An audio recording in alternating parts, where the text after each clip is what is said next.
भगवान शिव की एक अद्भुत कथा, सच्चे भक्ति की महिमा।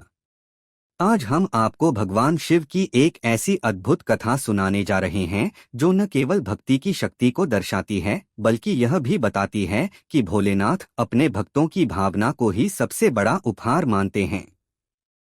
कहानी भोलानाथ और गरीब ग्वाला। बहुत समय पहले की बात है।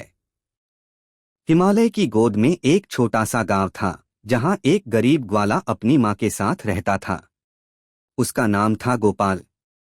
वह दिन भर जंगल में अपनी गायें चराता और शाम को दूध बेचकर जो कुछ मिलता उससे अपने और मां का पेट भरता। गोपाल भोलेनाथ का परम भक्त था। उसके पास मंदिर जाने के लिए समय, साधन या धन नहीं था, लेकिन उसका मन हमेशा शिवजी में लीन रहता। वो हर दिन गाय चराते समय जंगल में एक पेड़ के नीचे बैठकर मिट्टी से एक छोटा सा शिवलिंग बनाता और अपने पास का दूध उसमें अर्पित करता। कभी फूल नहीं होते तो वो पत्ते चढ़ाता, कभी पानी नहीं मिलता तो वो आंसुओं से अभिषेक करता। उसके लिए भगवान शिव ही सब कुछ थे, मित्र, पिता और सहारा। देवताओं की परीक्षा। एक दिन कैलाश पर माता पार्वती ने भगवान शिव से कहा, स्वामी, आप कहते हैं कि जो सच्चे मन से आपको याद करता है आप उसी के हो जाते हैं। लेकिन क्या एक गरीब ग्वाला जो ना मंत्र जानता है ना विधि विधान, वह भी आपका प्रिय हो सकता है?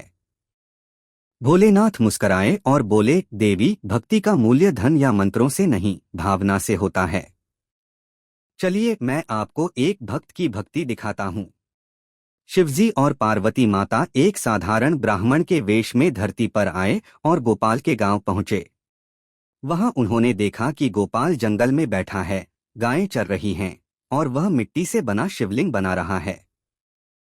फिर उसने अपनी थैली से थोड़ा सा दूध निकाला और धीरे धीरे शिवलिंग पर अर्पित करने लगा। शिव पार्वती ने देखा कि उस दूध में पानी मिला हुआ है, हाथ गंदे हैं, मंत्र उच्चारण नहीं हो रहा है, परंतु गोपाल के नेत्रों में एक अद्भुत श्रद्धा और प्रेम है। एक परीक्षा ली जाती है। शिवजी ने ब्राह्मण का रूप लेकर गोपाल से पूछा, बेटा, क्या तुम नहीं जानते कि भगवान को गंदे हाथों से पूजा नहीं करनी चाहिए? बिना मंत्र के यह सब व्यर्थ है। गोपाल ने नम्रता से उत्तर दिया, बाबा, मुझे विधि नहीं आती। मैंने सिर्फ सुना है कि भगवान शिव बहुत दयालु हैं और भावना को ही सबसे बड़ा मानते हैं। मेरा हृदय ही मेरी पूजा है।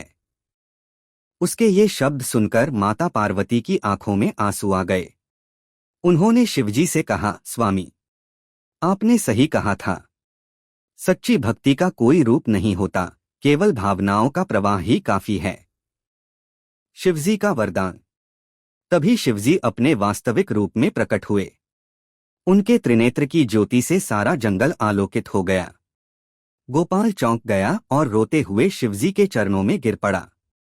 वह बोला, भोलेनाथ, मैंने कभी सोचा भी नहीं था कि आप मेरे जैसे तुच्छ ग्वाले को दर्शन देंगे। शिवजी ने उसे उठाया और कहा, वत्स, तू तुच्छ नहीं है। तू मेरे सबसे प्रिय भक्तों में से एक है। तेरी सच्ची श्रद्धा ही तुझे मुझसे जोड़ती है। तू मुझ में रम गया है, इसीलिए मैं तुझसे बंध गया हूँ। भोलेनाथ ने उसे आशीर्वाद दिया, तेरे इस स्थान पर मैं सदैव निवास करूंगा। जो भी यहाँ सच्चे मन से पूजा करेगा उसकी हर मनोकामना पूर्ण होगी। उस दिन के बाद वह स्थान एक तीर्थ बन गया। कहानी की सीख। दोस्तों, यह कथा हमें सिखाती है कि ईश्वर को पाने के लिए हमें धन, मंदिर या मंत्रों की आवश्यकता नहीं है। अगर हमारे दिल में सच्ची श्रद्धा, प्रेम और समर्पण है तो भगवान स्वयं हमारे पास आ जाते हैं। भगवान शिव भोलेनाथ इसलिए कहलाते हैं क्योंकि वे सरलता से अपने भक्तों पर प्रसन्न हो जाते हैं, चाहे वो कोई भी हो, धनी या निर्धन।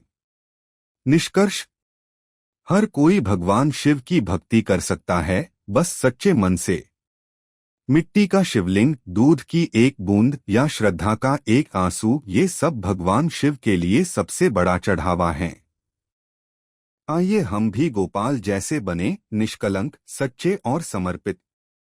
हर हर महादेव।